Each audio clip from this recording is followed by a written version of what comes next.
ప్రియమైన సహోదర సహోదరులారా, ఈరోజు ఇశ్రాయేలు చరిత్ర 27 మరి సమూయేలు మొదటి గ్రంథంలో నుంచి 5వ భాగంగా చూస్తా ఉన్నాం. నేను త్వరగా చేయాలని ఆలోచించినా కూడా నేను ముందుకు వెళ్ళలేకపోతున్నాను. ఎందుకంటే ఆత్మీయ పాఠాలని వదిలిపెట్టి ముందుకు వెళ్ళడం నాకు మనసు రావట్లేదు. కనుక ఈరోజు మొదటి సమూయేలు 12, 13 అధ్యాయాలు చూస్తాం. మొట్టమొదటిగా అసలు ఈ పాత నిబంధన గ్రంథం ఎందుకు చదువుతున్నామని నేను ప్రతిసారి ఇప్పటికి 2, 3 సార్లు నుంచి ఈ యొక్క స్లైడ్ వేస్తా ఉన్నాను.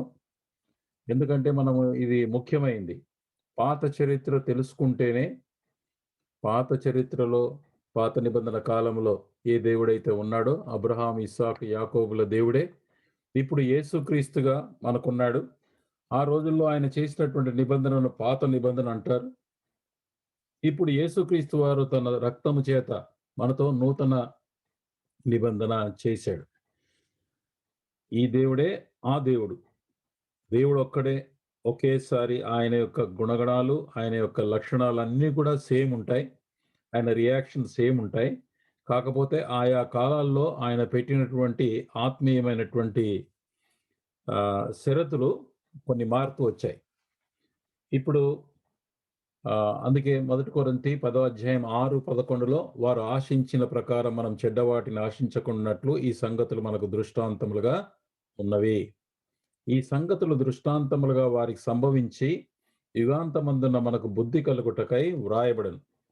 ఇవి మనకు బుద్ధి కలగడానికి దృష్టాంతములుగా రాశాడు. ఇంకా చరిత్ర చాలా ఉండి ఉంటుంది. యాక్చువల్‌గా సౌలు యొక్క హిస్టరీకి వస్తే గనక 40 ఏళ్ళు ఆయన పరిపాలన చేశాడు గానీ మొత్తం 40 ఏళ్ల చరిత్ర లేదక్కడ.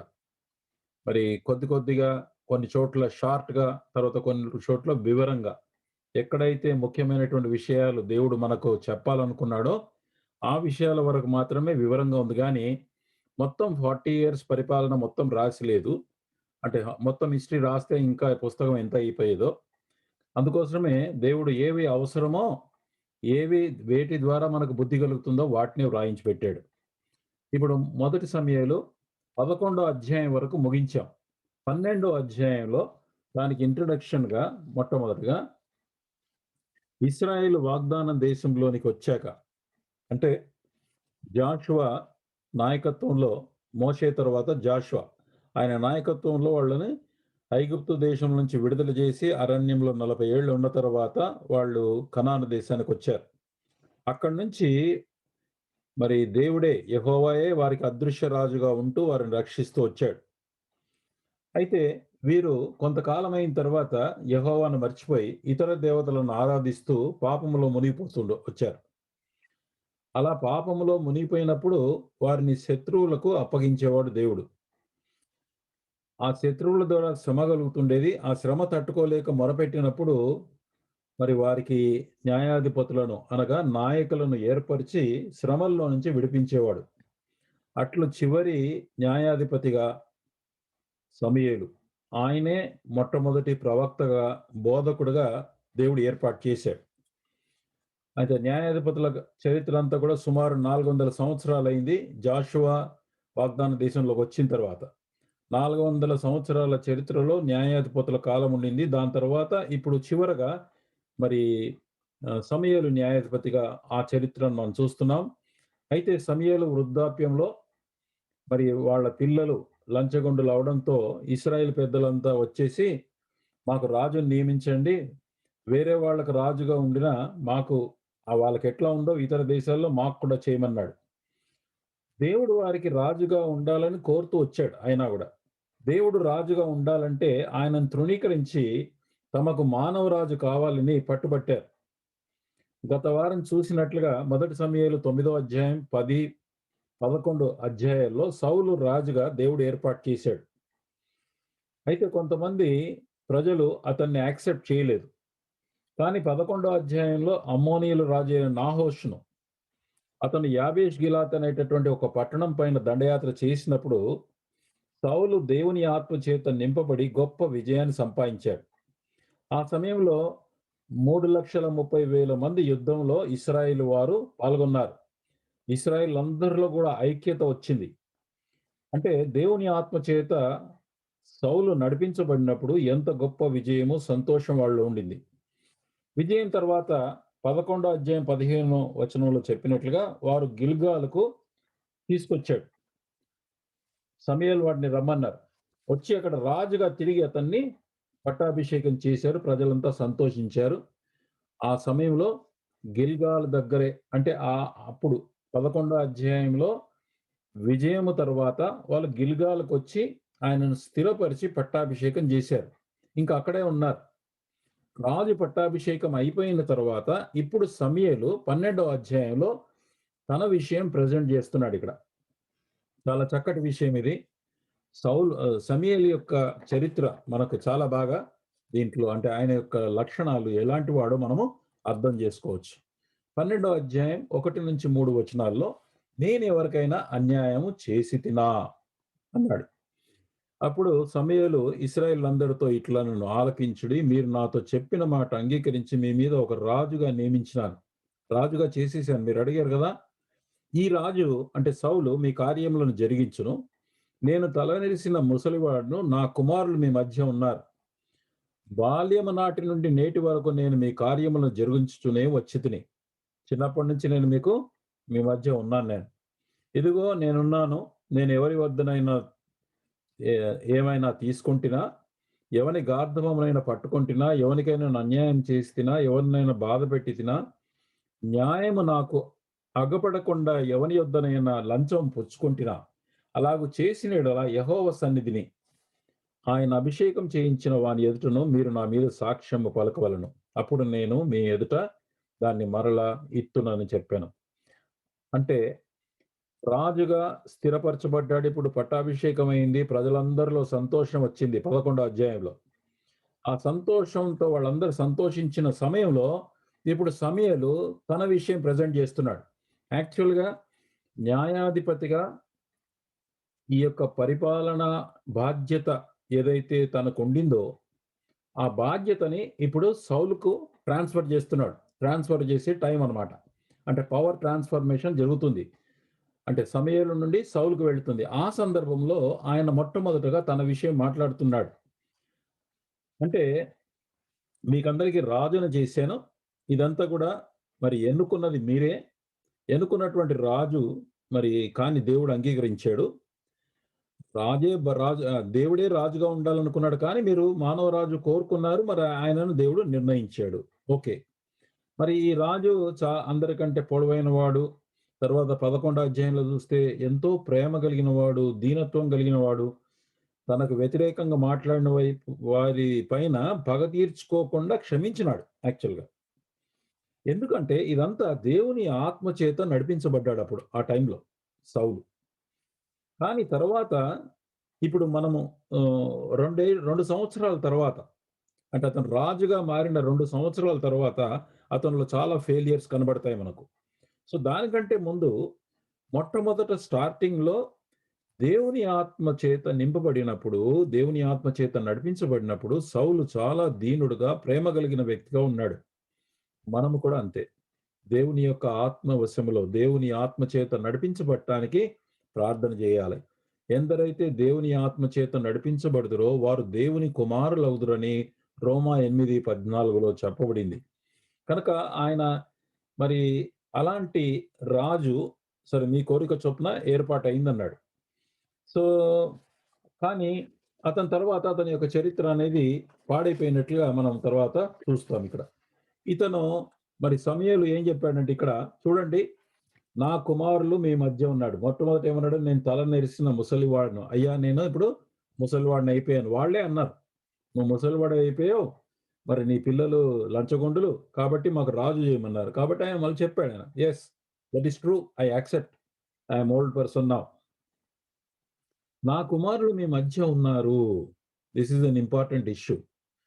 అంటే కుమారులు లంచగొండు వాళ్ళైతే వాళ్ళకు తండ్రికి చెడ్డ పేరు తీసుకొచ్చారు.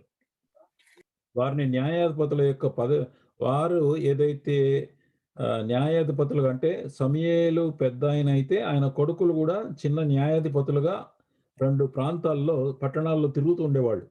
వాళ్ళని ఆ పదవిలోంచి తొలగించేసాడు. ఇదిగో ఇప్పుడు వారు మీ మధ్య సామాన్య జనుల వలె ఉన్నారు. మీ మధ్య నేనున్నాను. ఏలీ తన కుమారుల విషయంలో ఇలా చేయలేదు. ఎప్పుడైతే ఏలీ కుమారులు చెడ్డగా ప్రవర్తించారో వెంటనే ఏలీ వాళ్ళని యాజకత్వ పని నుంచి తొలగించలే. కానీ ఇప్పుడు సమూయేలు ఏమంటున్నాడంటే, ఇదిగో నా పిల్లలు ఇప్పుడు మీ మధ్య అందరితో పాటు నిలబడ్డారు. They are common people now అని తన ఉద్యోగం తీసి మొత్తం ఆయన కేసు ఎప్పుడైతే పిల్లలు లంచగొండులు అనేటటువంటి కంప్లైంట్ అతని దగ్గరకు వచ్చిందో వాళ్ళని తీసేశాడు. నేను తలనెరిసిన వాడనంటే బాల్యమును నాటి నుండి నేటి వరకు మీ కార్యములను చూస్తూ వచ్చి తిని నేను ఎవరి వద్ద అన్యాయంగా తీసుకుంటారు చెప్పండి, నేను తిరిగి ఇచ్చేస్తా అన్నాడు.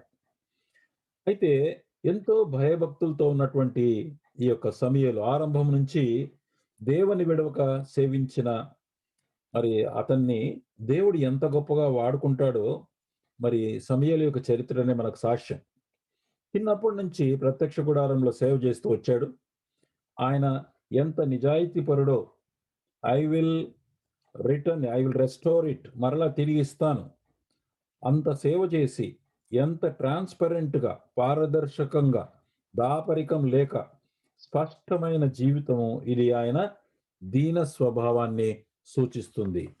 కనుక మరి మరి మంచి మాదిరి మనకు సమూయేలు.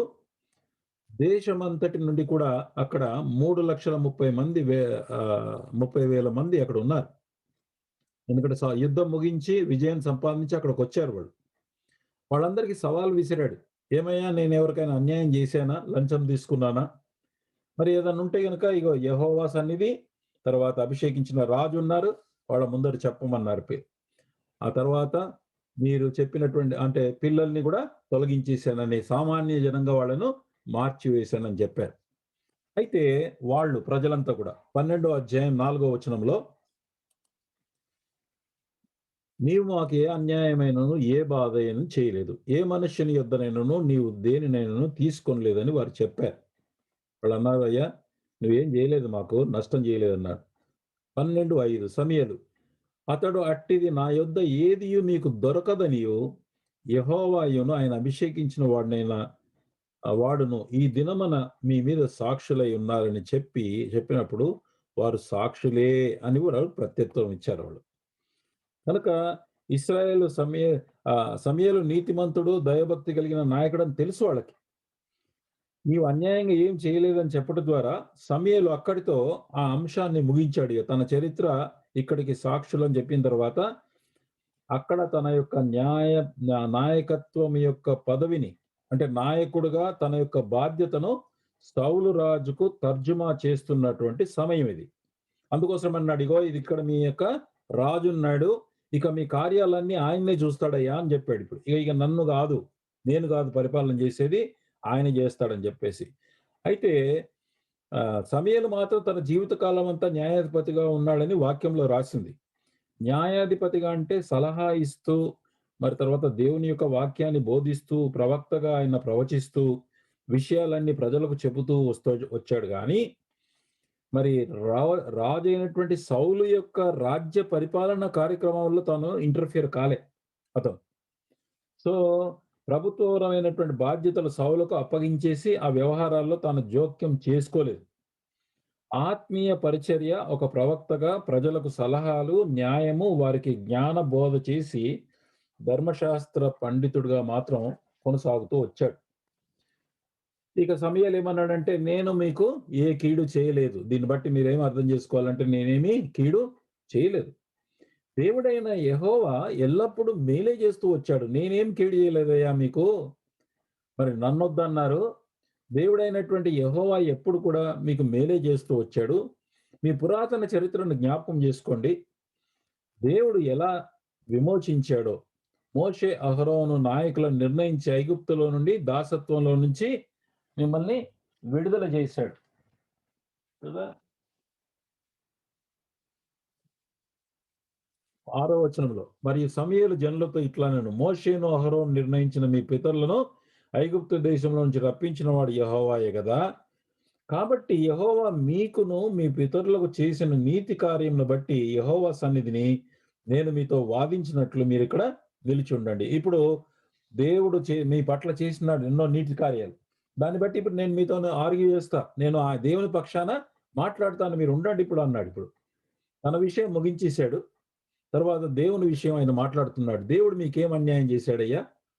అని చెప్పి ఆయన చరిత్ర అంతా కూడా జ్ఞాపకం చేస్తూ వచ్చాడు. హి సెడ్ గా God Jehovah did nothing but good. యెహోవా మీకు మీ పితరులకు కేవలము మంచి మాత్రమే చేశాడు. ఆయన చేసిన నీతి కార్యాలు మరి ఎన్నో ఉన్నాయి అని 12వ అధ్యాయం 8వ వచనం నుండి 12వ వచనం వరకు మరి చూస్తాం ఇక్కడ. యాకోబు ఐగుప్తుకు వచ్చిన పిమ్మట మీ పితరులు యెహోవాకు మొరపెట్టగా ఆయన మోషే అహరోనులను పంపినందున వారు మీ పితరులను ఐగుప్తులో నుండి తోడుకొని వచ్చి ఈ స్థలమందు నివసింపజేసిరి. అంటే మోషే అహరోనుల ద్వారా మీరు ఐగుప్తు నుంచి వచ్చారు. ఇప్పుడు చరిత్ర మళ్ళీ జ్ఞాపకం చేస్తూ వాళ్ళకి ప్రెజెంట్ చేస్తున్నాడు. దేవుడు ఎంత నీతిమంతుడు, ఎంత మేలు చేశాడు మీకని. 9వ వచనంలో 12:9 అయితే వారు తమ దేవుడైన యెహోవాను మరిచినప్పుడు ఆయన వారిని హాసోరు యొక్క సేనాధిపతి అయిన సిసెరా చేతికిని, ఫిలిష్తీయుల చేతికిని, మోయాబు రాజు చేతికిని అమ్మివేయగా వారు ఇశ్రాయేలీయులతో యుద్ధము చేసిరి. చూడండి, ఎప్పుడైతే ఇది న్యాయాధిపతుల కాలంలో యొక్క హిస్టరీ ఈయన రివ్యూ చేస్తా ఉన్నాడు. న్యాయాధిపతుల కాలం 400 సంవత్సరాలు అప్పటికే చరిత్ర గడిచిపోయిందని చెప్పాను. అప్పుడు ఏం జరిగిందంటే వీళ్ళు ఎప్పుడైతే పాపం చేస్తూ వచ్చారో ఆ సమయంలో సిసిరా అనేటటువంటి గొప్ప సేనాధిపతి, ఆయన రథముల చేత యుద్ధం చేసినటువంటి ఆ రోజుల్లో ఉన్నటువంటి ఎక్స్‌పర్ట్ వారియర్ ఆయన ఫేమస్ కమాండర్ అతను, సేనాధిపతి. ఆ విషయం చూస్తూ వచ్చాం. దాన్ని అద్భుతమైన రీతిగా దెబోరా కాలంలో వాళ్ళు ఎలా జయించారో, దేవుడు ఎలా విజయం ఇచ్చాడో చూసాం అక్కడ. సో, ఇప్పుడు అలాగ మిమ్మల్ని అమ్మివేయగా, అంటే మీరు పాపం చేస్తే ఆయన వాళ్ళకి పంపించేశాడు. కాబట్టి ఆయన శిక్ష విధించాడు. అంటే డిసిప్లిన్ చేశాడు. ఇది దేవుని యొక్క నీతి కార్యం. ఎందుకు చేశాడు అట్లా అంటే వారు బాగుపడాలని. దేవుని ఆ శ్రమల ద్వారా, ఆ శ్రమలు ఎప్పుడైతే వారికి కలిగినావో ఆ శ్రమల ద్వారా మళ్ళీ దేవుని దగ్గరికి రావాలని, దూరమైపోయిన వారు, దేవుని మర్చిపోయిన వారు, యెహోవాను మర్చిపోయి విగ్రహాలకు వెళ్ళిపోయినటువంటి వారిని తిరిగి రప్పించడానికే దేవుడు శ్రమలు అనుమతించాడు. We should say righteous acts of God. దేవుని యొక్క నీతి క్రియలే. కనుక అంతటా 10వ వచనం, వారు మేము, అంటే ఎవరైతే న్యాయాధిపతుల కాలంలో ఈ శ్రమలు వచ్చాయో వారు, మేము యెహోవాను విసర్జించి బయలుదేవతను అష్టారోత్ దేవతను పూజించినందున పాపం చేసితిమి. మా శత్రువుల చేతిలో నుంచి నీవు మమ్మల్ని విడిపించిన యెడల మేము నిన్ను సేవించదమని యెహోవాకు మొరపెట్టగా, when they confessed that they are sinners and cried for deliverance, తర్వాత వాళ్ళు తగ్గించుకొని వాళ్ళు పశ్చాత్తాపడినప్పుడు దేవుడు వారి మధ్య మరి న్యాయాధిపతులను అంటే న్యాయాధిపతులు అంటే న్యాయము తీర్పు తీర్చేటటువంటి కోర్టులో ఉండేటటువంటి వాళ్ళు కాదు, కానీ వీళ్ళు దేశ పక్షాన గొప్ప వీరులుగా, నాయకులుగా వాళ్ళకి సహాయం చేస్తూ వచ్చారు. 11వ వచనంలో యెహోవా, యెరుబ్బయలు అంటే గిద్యోను, బేదాను అనేది అది బారాకు అని అంటారు కామెంటేటర్స్. యెఫ్తాను సమూయేలును పంపి నలుదిశల మీ శత్రువుల చేతిలో నుంచి మిమ్మల్ని విడిపించినందున మీరు నిర్భయంగా కాపురం చేస్తున్నారు. మీరు మొరపెట్టినప్పుడు దేవుడు నాయకులను పంపించాడు. అయితే అమ్మోనీయుల రాజైన నాహాషు, అంటే ఇప్పుడే 1 సమూయేలు 11వ అధ్యాయంలో చూసాం అది, అతను చంపబడ్డాడు. మీ మీదికి వచ్చుట మీరు చూడగానే మీరు దేవుడైన యెహోవా మీకు రాజై ఉన్నను ఆయనను కాదు, ఒక రాజు మిమ్మల్ని ఏలవారిని మీరు నాతో చెప్పితిరి. అంటే మీకు రాజు, యెహోవానే మీకు రాజు అయినా గాని లేదు మాకు రాజు కావాలన్నారు. ఎందుకు? నాహాషు మరి దండయాత్ర చేసినప్పుడు యెహోవా ఎల్లప్పుడు మీకు మేలు చేస్తుంటే ఎందుకు ఆయనను తృణీకరించారు?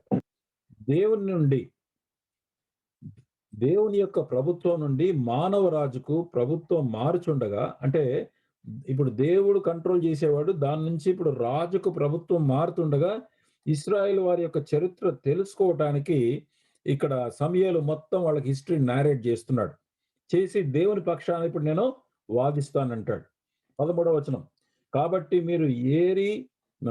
మీరు కోరి ఏర్పరచుకున్న రాజు ఇతడే, యెహోవా ఇతనిని మీ మీదుగా రాజుగా నిర్ణయించున్నాడు. Now it is settled.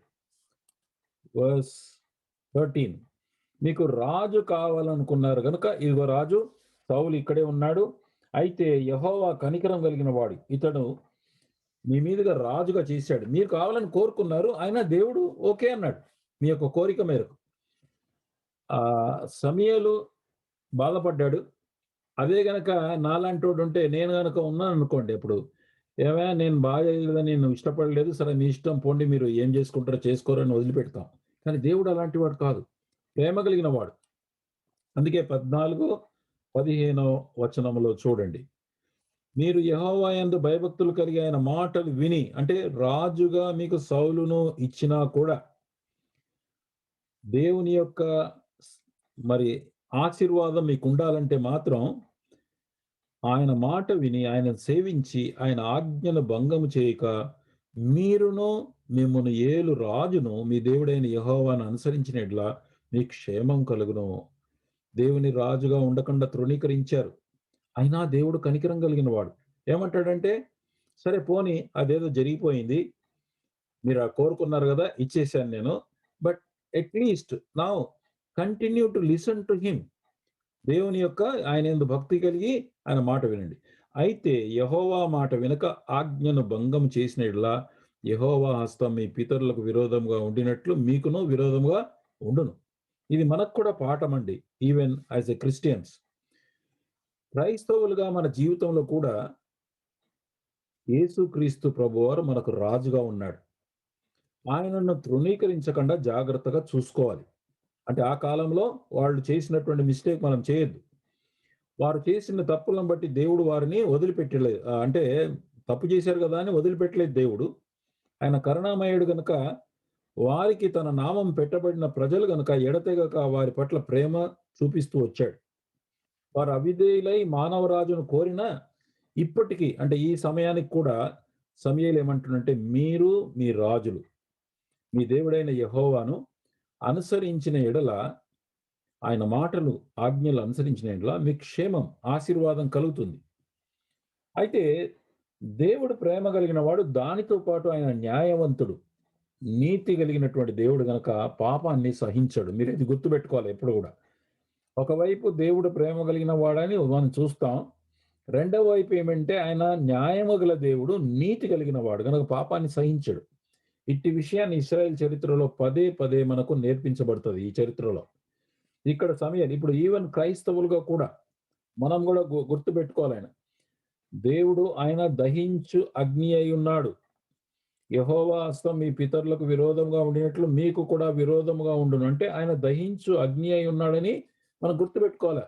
ఇప్పుడు ఈవెన్ మనకు కూడా హెబ్రీయులకు రాసిన పత్రికలో ఈ విషయం రాయబడింది. జ్ఞాపకం చేయబడింది. ఒకవైపు దేవుడు ప్రేమ కలిగిన వాడు. అదే సమయంలో ఆయన న్యాయవంతుడు, నీతిమంతుడు గనక పాపమును సహించడు. మనం పాపం చేసినప్పుడు మనం గనక పశ్చాత్తాపపడి వెంటనే ఆయన దగ్గర సరిచేసుకోకపోతే మాత్రం మరి నష్టం కలుగుతుంది. అందుకోసం ఏమన్నాడు? సమూయేలు వారికి దేవుని ఆశీర్వాదంతో పాటు పారలెల్‌గా మరి దేవునికి వ్యతిరేకంగా చేస్తే మాత్రం మీకు నష్టం కలుగుతుందని కాన్స్టెంట్‌గా వారికి వివరిస్తూ వచ్చాడు సమూయేలు. మన జీవితంలో కూడా ఇశ్రాయేలు వారిలాగా దేవుని చిత్తానుసారం కాక స్వంత ఆలోచనలతో మొండి పట్టుతో కోరుకొని వెళ్ళినప్పుడు తిరిగి సమకూర్చబడే మార్గం మనకుంది యాక్చువల్‌గా. ఒకవేళ గనక మనం స్వంత ఆలోచనలతో తప్పిపోయినా కూడా ఆయనేమంటాడంటే, "నేను మీ తండ్రిని, మిమ్మల్ని ప్రేమిస్తున్నాను. I love you. I am your father." అనేకులు తప్పు తీర్మానం చేసుకొని తప్పు మార్గంలో వెళ్ళిపోతారు. మనమందరం కూడా మిస్టేక్స్ చేస్తాం. ఎన్నో రాంగ్ డెసిషన్స్ తీసుకుంటాం. తప్పు మార్గంలో వెళ్ళిపోయినా గాని ప్రభు ఇశ్రాయేలీయుల చరిత్రలో మనకేం చూపిస్తాడంటే, "అయ్యా! మీరు తప్పిపోయారు. కానీ తిరిగి రండి. I want you to come back. నా యొద్దకు తిరిగి రండి. నేను మిమ్మల్ని ప్రేమిస్తున్నాను. నేను మీకు సరిజేస్తాను. మిమ్మల్ని మళ్ళీ బాగు చేస్తానని" మరి ప్రభు పదే పదే చెప్తాడు. ఆ విషయంలో సరి చేసుకోవడానికి మరి సహాయపడతాడు కూడా. "నా దగ్గర రండి. నేను మీకు హెల్ప్ చేస్తానన్నాడు." అయితే పశ్చాత్తాపపడి తప్పును, పాపమును ఒప్పుకుంటే గనక, క్షమాపణ కోరుకుంటే, ఎటువంటి స్థితి నుండి అయినా తిరిగి సమకూర్చడానికి ప్రభు శక్తిమంతుడు. చరిత్రలో కూడా అదే చూసాం మనం. క్రీస్తు ప్రభువును తిరిగి రాజుగా అంగీకరించాలి. ఆయన అధికారం కిందికి రావాలి. అది ఆయన కృప. దేవుడు మనల్ని వదిలిపెట్టనని వాగ్దానం చేశాడు. 16వ వచనం నుండి 18వ వచనం లాగా. మీరు నిలిచి చూచుండగా యెహోవా జరిగించే గొప్ప కార్యమును కనిపెట్టుడి. వాళ్ళకేం చెప్పాడంటే, మీరు రిజెక్ట్ చేసి రాజును కోరుకున్నారు గదా! మీరు నిర్ణయం ఎటువంటిదో మరి దేవుడు ఎలాగా దాని గురించి ఆయన కోప్పడుతున్నాడో, ఉగ్రత ఎంత గొప్పదో మీరు గుర్తుపెట్టుకోండి అని చెప్పడానికి 17వ వచనంలో గోధుమ కాలం ఇదే గదా! అంటే వర్షాకాలం గాదు. వర్షం పడదిప్పుడు.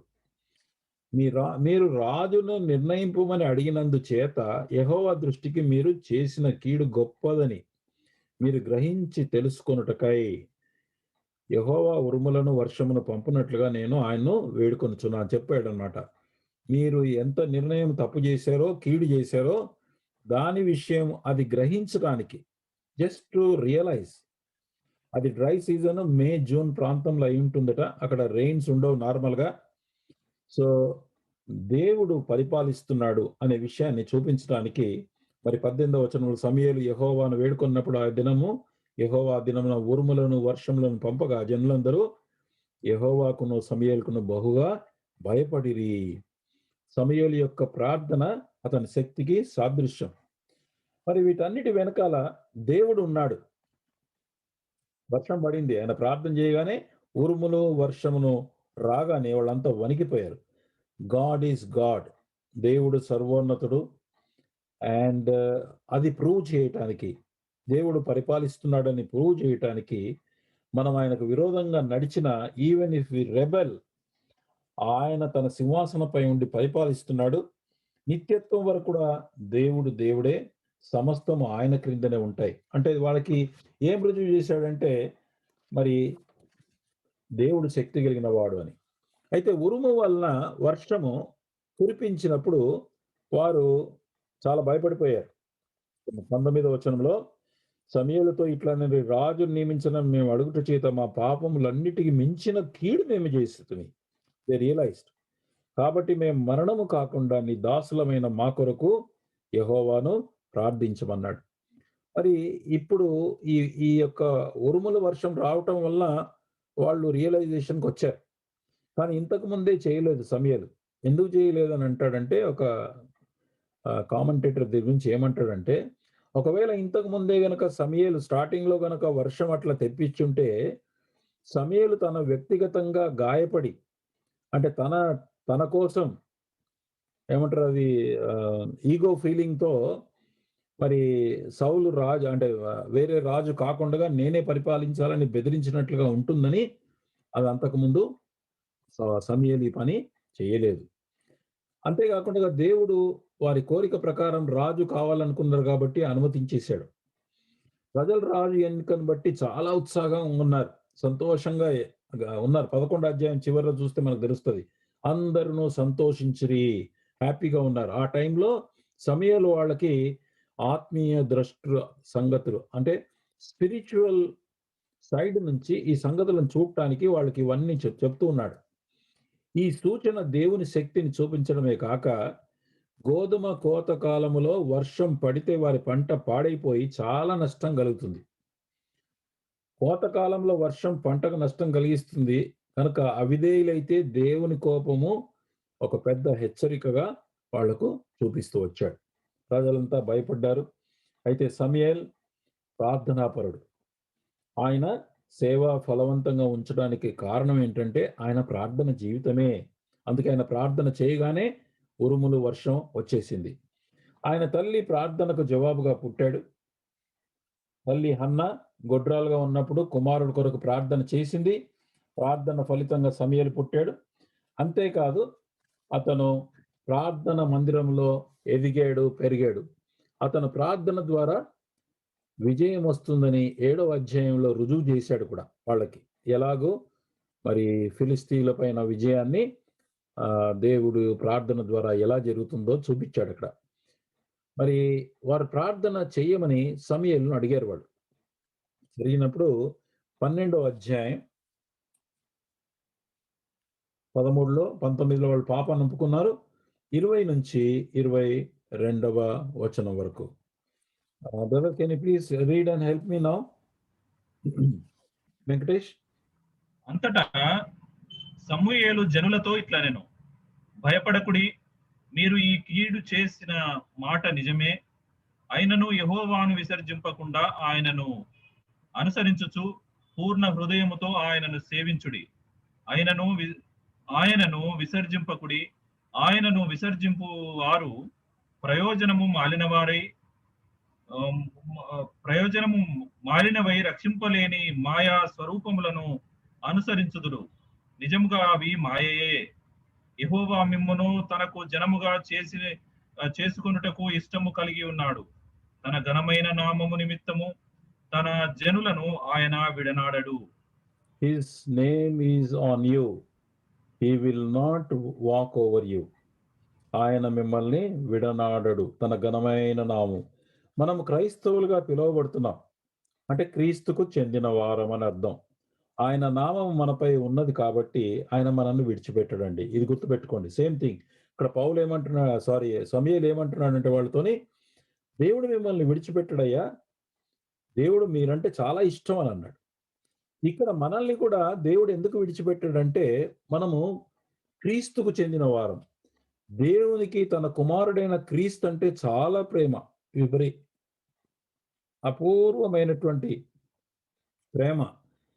ఆ గొప్ప ప్రేమ కలిగినటువంటి దేవుడు క్రీస్తు ప్రభువును బట్టి మనము కూడా ఆయన యొక్క కుటుంబంలో చేర్చబడిన కాబట్టి మనము కూడా దేవుడు విడిచిపెట్టాడు. మనం ఎంత బుద్ధిహీనులమో, ఎంత బలహీనులమో, మరి మనకు ఆయన పేరు ఉన్నది గనుక మనం విడిచిపెట్టాడు. ఎంత బుద్ధిహీనులమైనా బలహీనులైనా మిమ్మల్ని తనకు జనముగా చేసుకొనుటకు ఇష్టం కలిగి ఉన్నాడు. దేవుడు ఎందుకు ఇష్టపడుతున్నాడండి మనల్ని కూడా? మన విషయం ఆలోచిస్తే మనల్ని దేవుడు తనకు జనంగా చేసుకొనుటకు మనకు ఎందుకు అంత ఇష్టం? మరి నా విషయం తెలుసు, మీ విషయం కూడా మీకు తెలుసు. మనలో ఉన్నవాళ్ళు ఏమి యోగ్యత ఉందని మనం ఏర్పరచుకున్నాడు? ధనవంతులమా? బాగా చదువుకున్నామా? జ్ఞానులమా? గొప్ప వంశమా? జ్ఞానులను సిగ్గుపరచుటకు లోక ప్రకారం వెర్రి వారిని ఏర్పరచుకున్నాడు. బలహీనులను, లోకములో ఎన్నికైన వారిని, బలవంతులను సిగ్గుపరచుటకు నీచులను, దరిద్రులను, తృణీకరింపబడిన వారిని, చదువులేని వారిని ఏర్పరచుకున్నారు. ఇదంతా కేవలం ఆయన కృప. ఆయన కృప ద్వారా మనం ఏర్పరచబడ్డాం. ఒకసారి మనకు పేరు పెట్టబడింది కాబట్టి ఆయన మనల్ని విడిచిపెట్టడు. Remember this. God is so, ఇది మనకు ఒక వాగ్దానం, గుర్తుపెట్టుకోండి. Remember this as a promise. దేవుడు తన ప్రజల్ని ఎప్పుడూ విడిచిపోడు. అందుకోసం అన్నాడు, నేను ఏమాత్రం విడవను, ఎన్నడూ నీ ఎడబాయనని వాగ్దానం ఆయనే చేశాను కదా అని హెబ్రీ 13 అధ్యాయం 5వ వచనంలో మనకు ఇదే వాగ్దానాన్ని అక్కడ జ్ఞాపకం చేశాడు. ఇక వాళ్ళు ప్రార్థన చేయమన్నప్పుడు వాళ్ళు మళ్ళీ 20 మనం ఇందరు చదివినప్పుడు ఏమన్నాడంటే, మళ్ళీ రెండవసారి మళ్ళీ చెప్పాడు వాళ్ళకి, ఆయన మిమ్మల్ని విడిచిపెట్టాడు కానీ, ఆయన మీరంటే ఇష్టమైన కానీ, మీరు ఆయన విసర్జింపకుండా ఆయన అనుసరించి పూర్ణ హృదయంతో ఆయన సేవించడని మళ్ళీ రెండవసారి కూడా మరి సమూయేలు చెప్పాడు. ఇక వాళ్ళు ప్రార్థన చేయమని అన్నాడు. అంటే అప్పుడు ఇది మనం అందరం కంఠస్థం చేయాలండి, పెద్దవాళ్ళు కానీ చిన్నవాళ్ళు కానీ ఎవరైనా కానీ. 1 సమూయేలు 12:23, నా మట్టుకు నేను మీ నిమిత్తము ప్రార్థన చేయటం మానుట వలన యెహోవాకు విరోధముగా పాపము చేసిన వాడనగుదును. ఎంత బ్యూటిఫుల్గా చెప్పాడు తెలుసా అండి? అది నాకు దూరం అవును గాక. చూసారా? అలాంటిది నేను చేయకుండా ఉండాలంటాడు. శ్రేష్టమైన చక్కటి మార్గం మీకు బోధింతును అన్నాడు. దానికంటే ముందు ఆయన ప్రార్థన విషయం వాళ్ళు ఏమన్నారు? అయ్యా, మేము మరణం చెందకుండా మా కొరకు ప్రార్థన చేయంటే ఆయన ఏమంటాడంటే, మీరు నన్ను తృణీకరించినా, నన్ను కాదన్నా, నన్ను ముసలోడన్నా, నా పిల్లలు బాగలేరన్నా, మీరేం చేసినా కూడా నా మట్టుకు నేను నీకోసం ప్రార్థన చేయటం మాన్నయ్యా. అలా చేస్తే నేను యెహోవాకి విరోధం చేసిన వాడినవుతున్నాను. ఈ వాక్యాన్ని నా బైబిల్‌లో నేను కూడా అండర్‌లైన్ చేసుకున్నాను. మీరు కూడా చేసుకోండి. వీడిని కంఠస్థం చేయాలని నేను రిక్వెస్ట్ చేస్తున్నాను. నేను కంఠస్థం చేయడానికి చదువుతా ఉన్నాను దీన్ని. మరి ఏజ్‌ని బట్టి కొంచెం డిఫికల్ట్ అవుతుంది. But still I am trying to memorise. దేవుడు నన్ను ప్రవక్తగా పిలిచాడు. అంటే సమూయేలు అంటున్నాడు, మీరు నాకు వ్యతిరేకంగా మారిన నేను మీకు వ్యతిరేకంగా పాపము చెయ్యలేను అంటాడు. జాన్ కర్సన్ అనే ఒక భక్తుడు ఇలా చెప్పాడు, ప్రేయర్లెస్నెస్ ఈజ్ ఎపిడమీ ఆఫ్ సెల్ఫిష్నెస్. ప్రార్థన లేనివాడు స్వార్థమనే వ్యాధి గలవాడు అన్నాడు ఆయన యాక్చువల్గా. సో ఇదే ఇతరుల కొరకు ప్రార్థన చేయకపోవట స్వార్థ పరత్వము. ప్రార్థన ద్వారా దేవుని యొక్క దయ మేలు ఇతరులకు కలుగునట్లు మనం ప్రార్థన చేస్తాం. మనం విజ్ఞాపన ఇతరుల కొరకు మనం ప్రార్థన చేసినాం, మన కొరకు మనం ఎట్లన్నా ప్రార్థన చేస్తాము, కానీ ఇతరుల కొరకు విజ్ఞాపన విషయం మాట్లాడుతున్నాడు ఇక్కడ. సమూయేలు ఇశ్రాయేలు వారి పక్షాన విజ్ఞాపన చేస్తున్నారు. అట్లు దేవుని యొక్క ఆశీర్వాదం వారికి పాస్ ఆన్ చేస్తాం. మనం ఎప్పుడైతే ప్రార్థన చేస్తామో, ఎవరెవరు ప్రార్థన చేయమని అడిగినా, లేక మనకు ప్రలానులు కష్టాల్లో ఉన్నారు వాళ్ళకి హెల్ప్ చేయాలని మనస్సు కలిగినప్పుడు, ముఖ్యంగా మన పరిధిలో ఉన్నవాళ్ళు, మన సంఘములో ఉన్నవారు, మనకు తెలిసిన వాళ్ళు, మనకు పరిచయం ఉన్నవారు, లేక మనం పరిచయం ఉండి మళ్ళీ విరోధంగా మారిపోయినా పర్లేదు, వాళ్ళ కష్టాల్లో ఉంటే మాత్రం వారి కొరకు ప్రార్థన చేస్తే వారికి దేవుని యొక్క ఆశీర్వాదాన్ని పాస్ చేస్తాం. అలా ప్రార్థన చేయకుండా ఆపేదేంటో తెలుసా అండి? అసూయ, స్వార్థం. నేను స్వార్థపరుడునైతే ఇతరుల కొరకు ప్రార్థించడం మానేస్తా. మరీ ముఖ్యంగా నేను చేసిన దాన్ని అప్రిషియేట్ చేయకపోగా నాకు వ్యతిరేకంగా అంటే వీపు చూపించి వెళ్ళిపోయిన వారి కొరకు నేను ప్రార్థించకపోతే అది నాలోని స్వార్థాన్ని చూపిస్తుందని సమూయేలు చెప్పాడు. అంటే తను చేసినటువంటి అంత ప్రయాసము పనిని వాళ్ళు అప్రిషియేట్ చేయకుండా మరి అతన్ని తృణీకరించినట్టుగా మరి అక్కడ ఎక్స్ప్రెస్ చేశారు.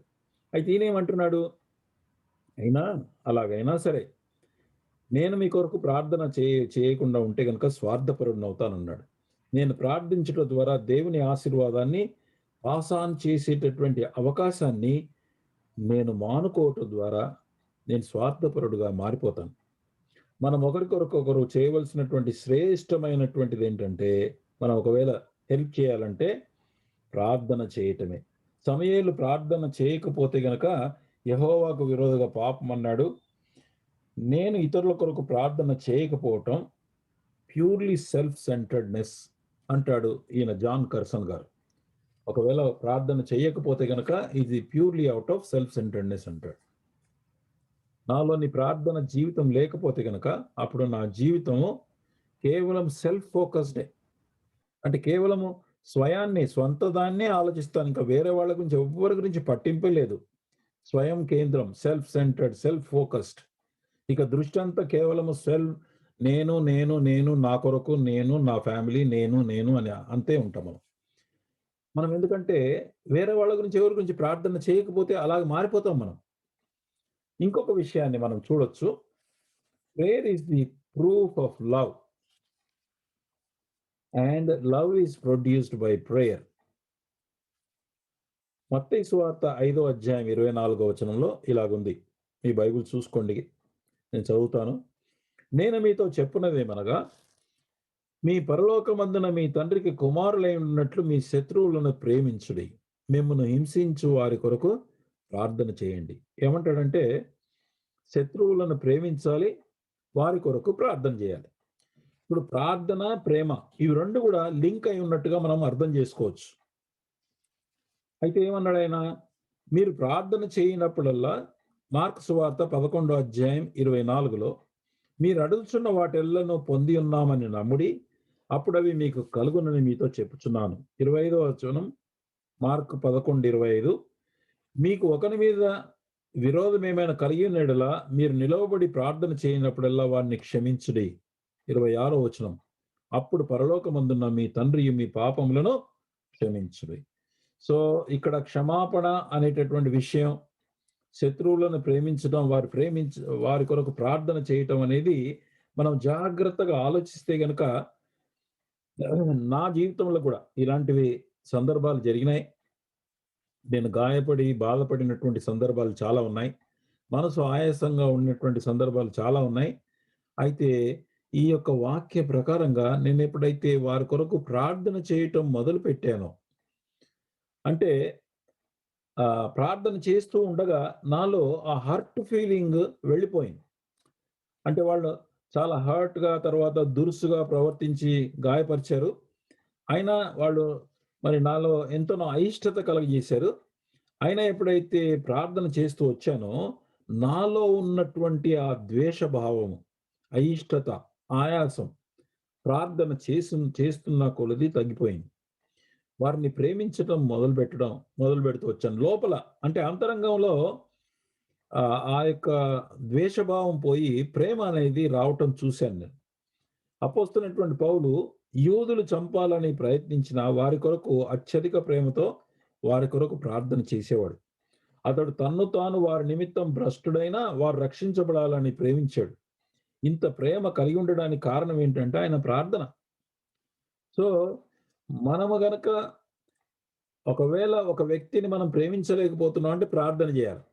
ప్రార్థన చేస్తూ ఉంటే ప్రేమ పుట్టుకొస్తది యాక్చువల్‌గా. ఎప్పుడైతే ప్రేమ పుట్టుకొస్తదో మళ్ళీ వాళ్ళ కొరకు మనం ప్రార్థన చేస్తూనే ఉంటాం. కాబట్టి ప్రార్థన, ప్రేమ 2 లింక్ ఉన్నాయి.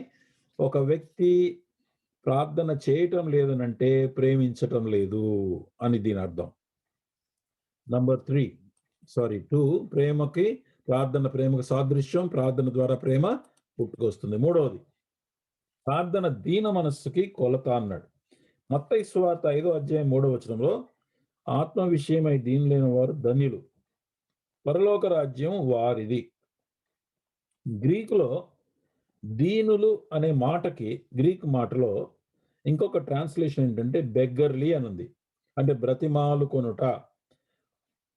ఒక రకంగా చెప్పాలంటే భిక్షమెత్తుకొనుట లాంటిదనమాట. బెగ్గర్లీ అనే మాటకొస్తే గనక. అంటే దేవుణ్ణి ప్రభువా నేను నిస్సహాయుణ్ణి, బలహీనుణ్ణి.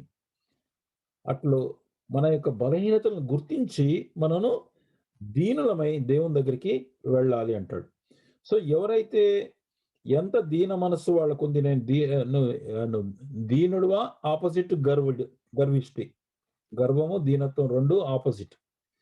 ఒక వ్యక్తి దీనుడా, గర్విష్టియా అంటే మనం అడిగితే సాధారణంగా ఏం చెప్తాడంటే, మనం ఎవరినైనా అడిగామనుకోండి, నేను చాలా దీనుడిని బ్రదర్ అంటారు.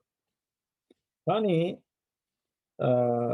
ఈ సందర్భంలో మొదటి పేతురు 5:6లో తగిన సమయమందు మిమ్మల్ని హెచ్చించినట్లు ఆయన బలిష్టమైన చేతి కింద దీన మనస్కులై ఉండుడి అన్నాడు. ఒక వ్యక్తి దీనుడా కాదా అని ఎట్లా తెలుస్తుంది అంటే, దీన మనస్సు ప్రార్థన జీవితం ద్వారా మనకు తెలిసిపోతుంది. ప్రార్థన జీవితం అంటే నేను దీనుడినా కాదా, నా అంతట నేను స్వయంగా తెలుసుకోవాలంటే నేను ప్రార్థన చేస్తున్నానా లేదా అని మానిటర్ చేస్తే తెలిసిపోతుంది. ప్రార్థన చెయ్యని వ్యక్తి గర్విష్ఠుడు అంటారు. ప్రార్థన చెయ్యని వ్యక్తి ఏం చెప్తున్నాడంటే, నా విషయాల్ని నేను చూసుకోగలను. నా కుటుంబాన్ని నేను చూసుకొని I can look after, there is no problem. నా పిల్లలకి కావాల్సినవి నేను చేస్తానండి. నాకు ఉద్యోగం ఇచ్చేసాడు దేవుడు. నేను టాప్‌గా ఉంటాను. చాలా కష్టపడతాను. నేను ఎంతన్నా కష్టాలను ఎదుర్కొంటాను అని నాకు ప్రార్థన పెద్ద అంత అంత సీరియస్‌గా అంత అవసరం లేదు. మీరు ఎందుకు అంత టూ మచ్‌గా ప్రార్థన అని పోతారు? ఐ కెన్ మేనేజ్ మైసెల్ఫ్ అని అంటాడు. ప్రార్థన చేయకపోతే ఆ వ్యక్తిలో ధీమా, గర్వం ఉన్నట్లుగా మనకు కనబడుతుంది. ప్రార్థన చేసే వ్యక్తిలో తగ్గింపు కనబడుతుంది. ఎలాంటి అవసరమున్నా ప్రభువా నీవు లేకుండా నేనేమి చేయలేను. నీవు గర్వంగా ఉన్నావా సహోదరుడా, సహోదరి అంటే లేదు లేదు నేను గర్విష్ఠుని కాదంటారు. అయితే మీరు మీ ప్రార్థన జీవితం ఎలాగుంది? నీ ప్రార్థన జీవితాన్ని బట్టి నువ్వు గర్విష్టివా లేక దీన మనస్సు కలిగిన వాడివా తెలుసుకోవచ్చు. ప్రార్థన లేకపోతే దాని వెనకాల సారాంశం ఏంటంటే నేను అన్నీ చేయగలను అనే ధీమా వ్యక్తమవుతుందనమాట. ప్రార్థన చేయడం అంటే I can do everything. It's not a problem. అన్నీ ఉన్నది. I'm very comfortable. I have everything. I have money. I have facilities. ఇల్లు ఉంది. అన్నీ ఉన్నాయి. అంతా ఎక్కడక్కడ సెటిల్ అయిపోయింది. I don't have to do anything అనేటటువంటి భావానికి వచ్చినప్పుడు మనము ఏం గుర్తిస్తామంటే స్లోగా వ్యక్తిలో ఒక ధీమా, అంటే దేవుడు లేకపోయినా, ఆయన సహాయం లేకపోయినా నేను ఇలాగే చక్కగా బ్రతకొచ్చు అనుకుంటామా. కాకపోతే ప్రార్థించని వ్యక్తి లోపల అలాగా గర్వంగా మారుతూ ఉంటాడు. అయితే పైకి అట్లా కనబడకపోవచ్చు. కానీ ఇది ఆత్మీయ సత్యం. ప్రార్థన మోకాళ్ళపై వచ్చినప్పుడు ఆ వ్యక్తి యొక్క దీనత్వాన్ని సూచిస్తుంది. సమూయేలు ప్రార్థన యొక్క గొప్ప వీరుడైన ఉదాహరణ. ఆయన ఏమన్నాడంటే మీ నిమిత్తం ప్రార్థన చేయటం మానితే గనుక పాపం చేసిన వాడిని అంటాడు. అంత దూరం వెళ్ళిపోయాడు ఆయన. కాబట్టి ఇక మరి అపోస్తుల కార్యంలో వాళ్ళ విషయానికి వస్తే గనుక అపోస్తులలో ఏమన్నారంటే ఆ యాక్ట్స్ చాప్టర్ 6 వర్స్ 1, ఆ దినంలో శిష్యుల సంఖ్య అంటే అక్కడ చాలా మంది వచ్చారు, ఎక్కువ మంది జాయిన్ అయిపోయారు. విధవరాండ్ల మధ్య హెబ్రీ భాష, గ్రీకు భాష మాట్లాడే వాళ్ళ మధ్య సణుగులు వచ్చాయి. అప్పుడు వాళ్ళు ఏం చేశారంటే 12 వాళ్ళ శిష్యులందరినీ పిలిపించి, అయ్యా మేము దేవుని వాక్యం బోధించడం మాని ఆహారం పంచిపెట్టే యుక్తం కాదు, కాబట్టి మీరు ఆత్మతోనూ జ్ఞానంతో నిండుకున్నటువంటి 7 మీలో ఏర్పరచుకోండి, ఈ పనికి నేను నియమిస్తామని అక్కడ వాళ్ళని డీకన్స్ ని అపాయింట్ చేయడానికి వాళ్ళు చెప్పాడు. Verse 4, 6:4 important. అయితే మేము ప్రార్థన యందును వాక్య పరిచర్య యందును ఎడతెగక యుందుమని చెప్పారు. మొట్టమొదట ప్రార్థన, ఆ తర్వాత వాక్య పరిచర్య. Teaching is secondary, but prayer is the first. If I do not pray, then the preaching యొక్క ఫలం కూడా ఉండదండి. గొప్ప దైవజనుల బలం ప్రార్థన కదండి. బైబిల్లో చరిత్రలో అనేక మంది మరి ప్రార్థన వీరులు మనం చూడొచ్చు, బయోగ్రఫీలు చదవచ్చు. ప్రపంచంలో గొప్ప ప్రభావం కలిగిన వారిలో ముఖ్యమైన వాళ్ళు అనేక మంది ప్రార్థన వీరులే మనకు తెలుసు. అంటే ఇతరుల కోసరం ప్రార్థన చేసేవాళ్ళు. మొట్టమొదట మన యొక్క పరిశుద్ధత కొరకు, మన యొక్క దేవుని దగ్గర ఆయన సన్నిధిలో పాపము లేకుండా ఉండేట్టుగా చూసుకుంటాం మనం. అది ఇంపార్టెంట్. అది అయిపోయిన తర్వాత ఇతరుల కోసం ప్రార్థన చేయటం. అబ్రహాము విషయానికి వస్తే గనక సొదొమ వాళ్ళు పాపములో ఉన్నారు. పాపాన్ని బట్టి దేవుడు అగ్నిగంధకముల చేత నాశనం చేయాలని దేవదూతలను పంపించాడు. కానీ ఆ విషయాన్ని అబ్రహాముకు చెప్పాడు దేవుడు, దాన్ని నాశనం చేయబోతున్నా అంటే మరి అబ్రహాము అక్కడ ప్రార్థన చేస్తూ వారి కొరకు విజ్ఞాపన చేస్తూ వచ్చాడు. అయ్యా 50 మంది నీతిమంతులు ఉంటే దాన్ని తప్పించవా? అక్కడి నుంచి సరే 50 మంది అంటే ఓకే అన్నాడు. 45 అడిగాడు. దయచేసి అయ్యా నా ప్రార్థన విను 45 అన్నాడు. సరే అన్నాడు. మళ్ళీ తర్వాత పోనీ 40 ఉంటే నాశనం చేస్తావా నువ్వు అంటే, లేదు చేయనులే అన్నాడు. అట్లా మాట్లాడుతూ చివరికి అయ్యా చివరికి అడుగుతున్నాను, నేను 10 మంది ఒకవేళ నీతిమంతులు ఉంటే నువ్వు నాశనం చేయవంటే 10 మంది నీతిమంతులు ఉంటే కూడా నాశనం చేయనడు. What was the need for Abraham to pray for నీతిమంతులు? సొదొమలో కనీసం 10 మందన్నా నీతిమంతులు ఉండరా? 50 మంది ఉండొచ్చు అనుకున్నాడు ముందు. అక్కడి నుంచి ఆయనకు డౌట్ వచ్చి మెల్లమెల్లగా కనీసం 10 మందన్నా తప్పకుండా నీతిమంతులు ఉంటారేమో అని అనుకున్నాడు ఆయన. ఎస్టిమేట్ వేసుకున్నాడు ఆయన. 10 మందుల కొరకు అయిన తర్వాత ఆయన అక్కడితో ఆగిపోయాడు. ఇంకా అక్కడి నుంచి ఎక్కువగా అడగటం మానేశాడు. కానీ దేవుడు ఒకే ఒక్క నీతిమంతుడైనటువంటి లోతును కూడా తప్పించాడు. అది అబ్రహాము యొక్క ప్రార్థనను జ్ఞాపకము చేసుకొని అని రాయబడింది వాక్యంలో.